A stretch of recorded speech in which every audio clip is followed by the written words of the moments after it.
seeing my breath on the windshield, on the glass of the window of the door, just seeing my breath and trying to will myself to have the strength to know what I should do in this moment, because I was heartbroken.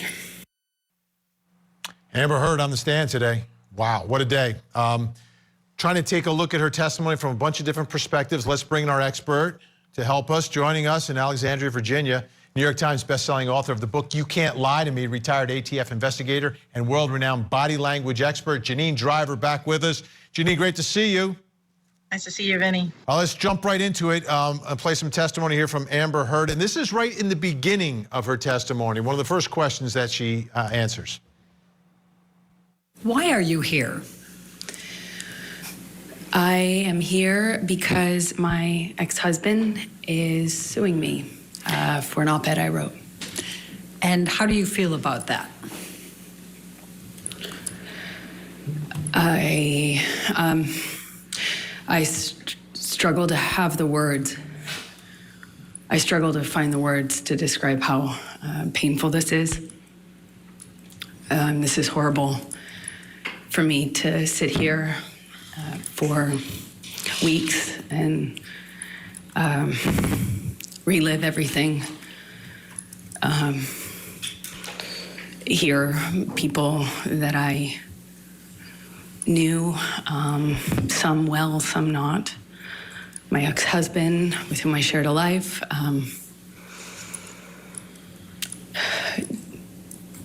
speak about our lives in the way that they have. This is the most painful and difficult thing I've ever gone through. Janine Driver, what are you seeing? What are you hearing from Amber Heard there? Listen, Vinny, I wish we had an hour together. I could do a special on this today. Well, we have a show every night, so don't worry. We'll have plenty of time. Good. You'll have me back. So we see just at the end of that clip there, Amber sucked in her lip and bites her lip. This is concern and stress. The nerves of our lips are stimulated by her sucking in her lip like that. It's as if back in the day when we sucked our thumb, it's that comforting gesture. So we see that. The problem with Amber in her testimony is that she does all these start-stop sentences. This is congruent with someone who is being deceptive. In the clips you played earlier, it's interesting because her percentages are off. The question was, do you remember the first time you were hit? And she says yes, and she stacks the deck in the beginning. This is something we saw with Jussie Smollett, who staged a hate crime in Chicago a couple of years ago. He did a huge percent, about 60% up front in his story. The actual incident where this bad stuff happened to him was like 20%, and then a short after.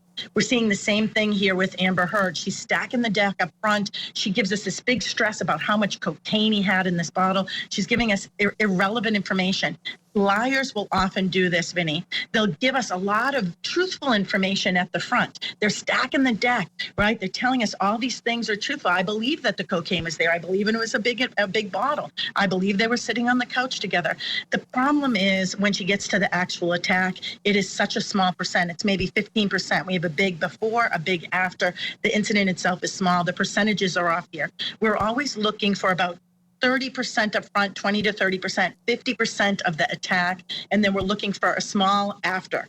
What happened after? It should be really short, maybe 10, 15, no more than 20%. And so her percentage is off. Also, I want to talk about something called statement analysis, if I may. One of the things when she said, he slapped me, I want you to re-listen to it over and over again. She doesn't say he slapped me. She says, slapped me. She drops the pronoun, and when people are being deceptive, Vinny, people will have a change in pronouns or they'll drop it. She doesn't say, he slapped me. She also changes her tense. So she goes from slapped, the first one's a slapped, the second one's a slapped, past tense. The third one is a slap. That is current tense. When people are making up a story, they'll talk in current tense. I wrote down some of the things. She then said, before I knew it, he starts crying, instead of he started crying.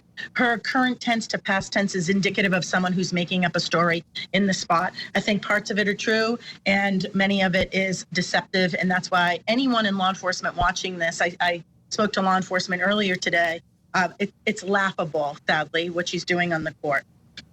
Let's take a listen to some more. And this part, it gets a little more graphic. It's showing the nasty Johnny that she is painting inside the courtroom. You know, he would make these comments about, you know, whoring myself out, but do so in the context of me acting, you know, and he would talk about other actresses who do my role in this way where they were worthless whores, that they were, you know, fame hungry, you know, expletive, you know, just this. The point is, it felt really dirty to be an actor. Never mind that he was one.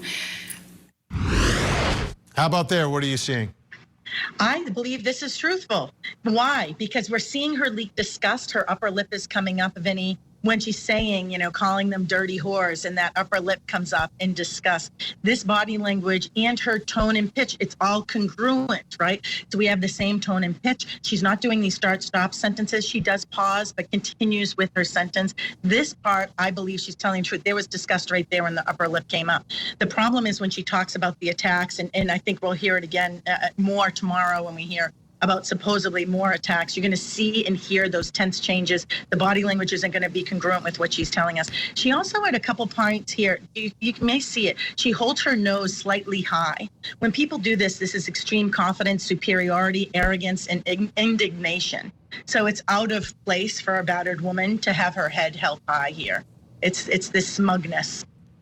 Now, Johnny Depp's head was held down low during a lot of the testimony. He's looking down, and a lot of people commenting on it. What does it mean?